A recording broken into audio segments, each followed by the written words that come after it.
from Edward Abbey's book, The Journey Home. A couple of years ago, I had a job. I worked for an outfit called Defenders of Fur Bearers, now known as Defenders of Wildlife.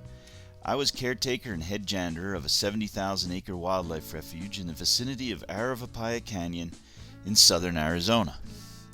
The Whitetail Wildlife Preserve, as we called it, was a refuge for mountain lion, javelina, a few black bear, maybe a wolf or two, a herd of white-tailed deer, and me, to name the principal fur bearers. I was walking along Aravalli Creek one afternoon when I noticed fresh mountain lion tracks leading ahead of me. Big tracks, the biggest lion tracks I've seen anywhere. Now, I've lived most of my life in the Southwest, but I'm sorry to admit that I'd never seen a mountain lion in the wild. Naturally, I was eager to get a glimpse of this one. It was getting late in the day, the sun already down behind the canyon wall, so I hurried along, hoping I might catch up to the lion and get one good look at him before I had to turn back and head home. But no matter how fast I walked and then jogged along, I couldn't seem to get any closer. Those big tracks kept leading ahead of me, looking not 5 minutes old, but always disappearing around the next turn in the canyon. Twilight settled in, and visibility was getting poor. I realized I'd have to call it quits. I stopped for a while, staring upstream into the gloom of the canyon. I could see the buzzards settling down for the evening in their favorite dead cottonwood. I heard the poor wills and the spotted toads beginning to sing, but of that mountain lion, I could neither hear nor see any living trace. I turned around and started home. I'd walked maybe a mile when I thought I heard something odd behind me. I stopped and looked back. Nothing. Nothing but the canyon, the running water, the trees, the rocks, the willow thickets. I went on, and soon I heard that noise again. The sound of footsteps. I stopped, and the noise stopped. Feeling a bit uncomfortable now, it was getting dark, with all the ancient superstitions of the night starting to crawl from the crannies of my soul, I looked back again. And this time, I saw him. About 50 yards behind me, poised on a sandbar, one front paw still lifted and waiting, stood this big cat, looking straight at me.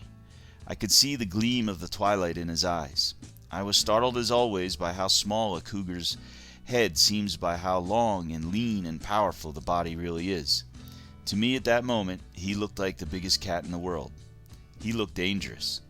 Now, I know very well that mountain lions are supposed to almost never attack human beings. I know there was nothing to fear, but I couldn't help thinking maybe this lion is different from the others.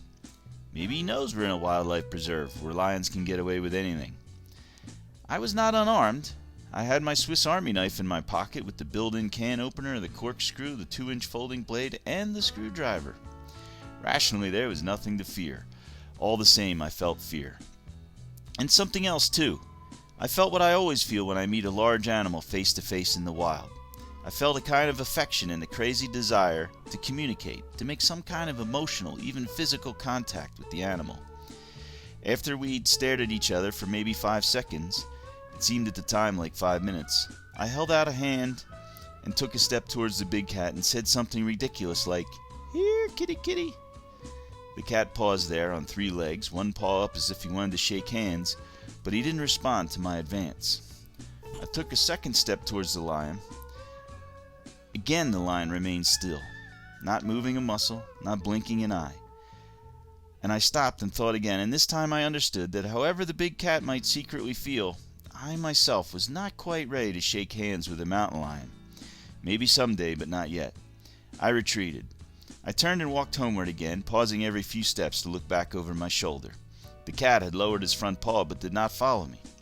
The last I saw of him from the next bend of the canyon, he was still there in the same place watching me go. I hurried on through the evening, stopping now and then to look and listen. But if that cat followed me any further, I could not detect sight nor sound of it. I haven't seen a mountain lion since that evening, but the experience remains shining in my memory.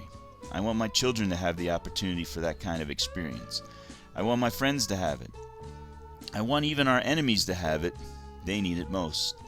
And someday, possibly, one of our children's children will discover how to get close enough to that mountain lion, to shake paws with it, to embrace and caress it, and maybe even teach it something, and to learn what the lion has to teach us.